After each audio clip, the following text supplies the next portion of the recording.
नमस्कार, बुलेटिन में आपका स्वागत है और रुख करते हैं उपचुनाव से जुड़ी खबरों का। जी हां, उपचुनाव का दंगल किसका होगा मंगल, ये आज तय हो जाएगा। रैगांव में कांग्रेस प्रत्याशी, हम आपको बता दें इस वक्त की बड़ी खबर कि कल्पना वर्मा आगे चल रही हैं 4278 वोटों से।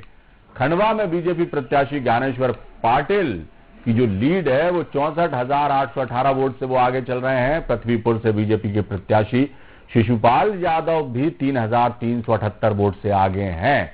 जोबट का हम जिक्र करें तो जोबट में बीजेपी प्रत्याशी सुलोचना रावत 12,708 मतों से आगे हैं।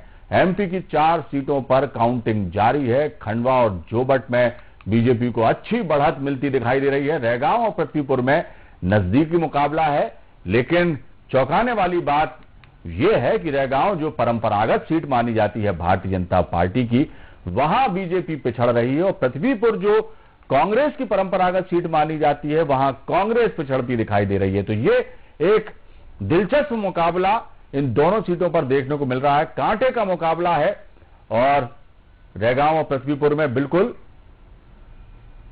खंडवा लोकसभा सीट पर जो उपचुनाव हो रहे हैं उसमें तो जैसा कि कयास लगाए जा रहे थे कि भारतीय जनता पार्टी का गढ़ है, परंपरागत सीट है। नंद कुमार सिंह चौहान कई दफा यहां से सांसद बने हैं, उनके निधन के बाद ही ये सीट खाली हुई है और जैसा कहा जा रहा था अपेक्षाकृत परिणाम भी वैसे ही आ रहे हैं। काफी भारी अंतर से ज्ञानेश्वर पाटिल आगे चल रहे हैं अपने प्रतिद्वंदी राजनारायण सिंह पुर्णी से। और दिलचस्प मुकाबला जो है सबसे ज्यादा देखा जा रहा है वो है रैगांव और पृथ्वीपुर में, जहां बिल्कुल ही उलटफेर अभी इन रुझानों में दिखाई दे रहा है। रैगांव जो बीजेपी की सीट थी वहां कांग्रेस आगे है, पृथ्वीपुर जो कांग्रेस की सीट मानी जाती थी वहां पे बीजेपी आगे है। कुल मिलाकर जिस तरह से जमावट की गई है चुनाव में, प्रत्याशियों के चयन से लेकर सरकार की योजनाओं को जन जन तक पहुंचाने की जो कवायद की गई, प्रचार प्रसार में पूरी ताकत जिस तरह से झोंकी बीजेपी ने, और अपेक्षाकृत परिणाम वैसे ही आ रहे हैं, लेकिन उलटफेर भी होता दिखाई दे रहा है। जिस सीट पर उम्मीद थी कि बीजेपी निश्चित तौर पर यहां उसे कोई हरा नहीं सकता, वहां पर पिछड़ रही है रैगांव सीट में भारतीय जनता पार्टी। और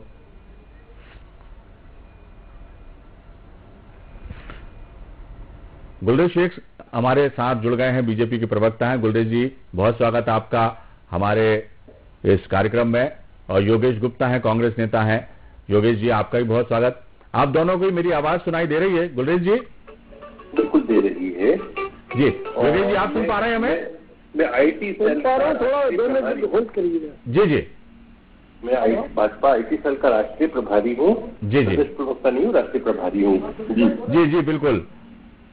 गुलरेज जी, क्या कहेंगे? दिलचस्प मुकाबला देखने को मिल रहा है, खासतौर से पृथ्वीपुर और रैगांव में बिल्कुल ही विपरीत परिस्थितियां दिखाई दे रही हैं। हालांकि अभी कुछ भी कह देना जल्दबाजी होगी क्योंकि काउंटिंग जारी है, लेकिन जो शुरुआती रुझान सामने आ रहे हैं उनके हिसाब से क्या कहेंगे आप?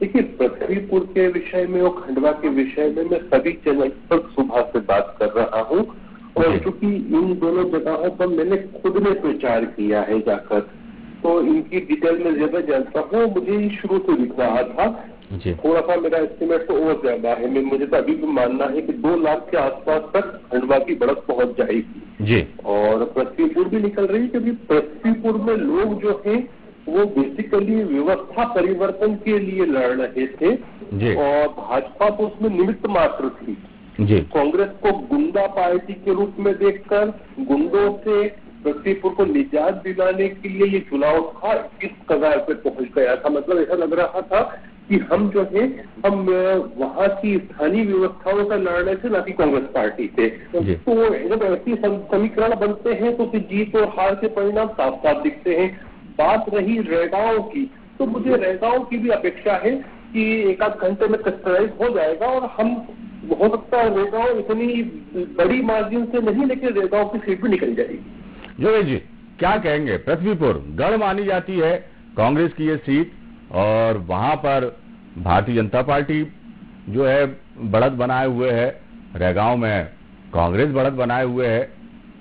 क्या कहेंगे ये बदलते समीकरणों को? हालांकि अभी कुछ भी कहना जल्दबाजी होगी निश्चित तौर पर, क्योंकि स्थिति साफ होते होते शाम हो जाएगी। इन चुनावों को लेकर आपका क्या सोचना है योगेश जी? देखिए अजय जी, बिल्कुल सीधी सी बात है, अभी नतीजों के बतौर कुछ भी कहना जल्दबाजी होगी। बाकी जो दोनों सीटें हैं पृथ्वीपुर और रेगांव, तो निश्चित रूप से कांग्रेस के झोले में जाएगी, क्योंकि इनके पास पृथ्वीपुर में तो खुद का प्रत्याशी नहीं था। इन्होंने वो शिशुपाल यादव जी जो पिछले चुनाव में नंबर 2 पर आए थे, उनको आयात किया गया प्रत्याशी है। तो अपने आप को केडर देश और बड़ी पार्टी बताने वाली भारतीय जनता पार्टी के बाद आज खुद के मूल नेताओं की कोई औकात बची नहीं है। इस तरह की बात ना कहें अपन योगेश जी, एक सीधी सी चर्चा करें। तंज कसना और पलटवार करना और आक्षेप लगाना ये ठीक नहीं है। आप सीधे बात करें। बाकी में चारों उपचुनाव के जो परिणाम है जी, उनसे आश्चर्यचकित जरूर हुई जी, क्योंकि सीधे ये उपचुनाव लड़ा गया था जनता से जुड़े हुए ज्वलंत मुद्दों को लेकर जी। बढ़ती हुई महंगाई, पेट्रोल, डीजल, गैस, खाद तेल की कीमतें, दाल, दलहन, रसोई घर के खर्चे 25 से 30%, बेरोजगारी, युवाओं की बढ़ती हुई, किसानों के आत्महत्याओं के मामले, खाद की किल्लत, इन सब मुद्दों पर जब चुनाव लड़ा गया था और उसके बाद भी अगर जनता इन मुद्दों से प्रभावित नजर नहीं आ रही है जी, तो उसके 2 कारण मैं मानता हूँ जी। एक तो कारण ये है कि धन बल बाहुबल जी और प्रशासनिक अमले के दुरुपयोग के माध्यम से प्रजातांत्रिक तरीके से लड़ी गई जो चुनावी प्रक्रिया है उसको कहीं ना कहीं प्रभावित किया है भारतीय जनता पार्टी के कैबिनेट में, इनके मंत्रियों ने, माननीय मुख्यमंत्री शिवराज जी ने, इनके मंत्री और सांसदों के खिलाफ FIR भी लॉन्च हुई है। तो एक तो वो कारण है। दूसरा, अगर जनता इनको इन सब मुद्दों के बावजूद भी अपना जनादेश दे रही है, निश्चित रूप से कांग्रेस पार्टी और संगठन को चिंतन मनन और मंथन करने की आवश्यकता है। बिल्कुल, ये बात तो सही कही आपने कि चिंतन मंथन करने की आवश्यकता है, क्योंकि मुद्दों की जो बात कह रहे हैं योगेश जी आप, महंगाई का मुद्दा, बेरोजगारी का मुद्दा, ये निश्चित तौर पर बहुत ही ज्वलंत मुद्दे हैं इस वक्त देश के।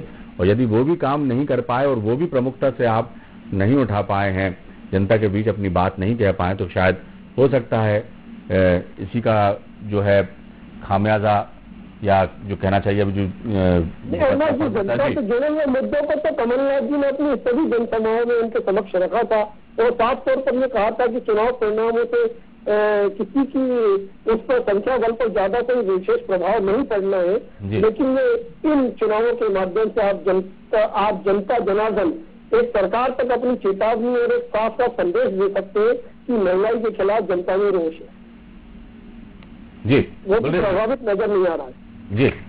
तो इसमें यह भी चिंतन मंथन की जरूरत है, और चिंतन मंथन तो कांग्रेस को बहुत करना पड़ेगा, क्योंकि जब 28 सीटों पर उपचुनाव हुए तब तो शायद उस वक्त जब चुनाव हो रहे थे उपचुनाव, तब तो कांग्रेस की सरकार थी और उसके बावजूद भी जनता ने साथ नहीं दिया आपका। एक दमोह उपचुनाव जो आप है उसको लेकर चुनाव मैदान में उतरे, उसी का हवाला भी दिया जाता रहा इन चारों उपचुनाव के दौरान की दमोह में जो हमने जीत दर्ज की थी वैसे ही जीत दोहराई जाएगी।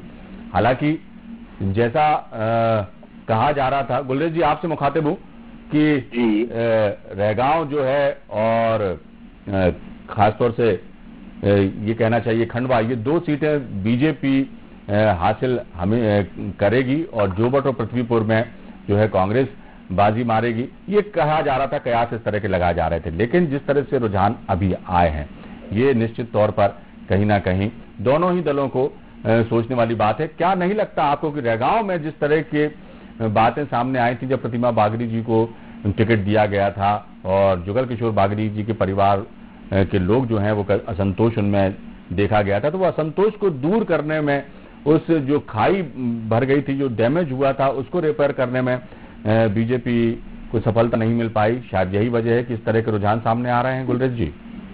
नहीं, ऐसा नहीं है। पार्टी अपने स्तर पर जो कुछ भी करना होता है लोकल स्तर पर भी और प्रादेशिक स्तर पर भी करती है, और मुझे तो अभी भी अपेक्षा है कि रेखाओं की सीट भी निकल रही है। हम चारों सीटों पर आज मध्य प्रदेश में 4 कमल के फूल खिलने वाले हैं। ये चीज मैं अभी से नहीं कह रहा हूँ, मैं काफी दिनों से कह रहा हूँ, क्योंकि हमको जमीनी वातावरण दिख रहा है। कांग्रेस पार्टी कुछ भी कहती रहे, जब मैं इनके प्रवक्ताओं से चर्चा करता था और मैं कहता था कि आप सीपीआई के इन्फ्लेशन इंडेक्स को देखकर आप पेट्रोल डीजल की बातें कर रहे हैं, लेकिन सीपीआई का इन्फ्लेशन इंडेक्स कम है, तो ये लोग हंसी उड़ाते थे। वो कहते थे आप प्रवक्ता नहीं हो,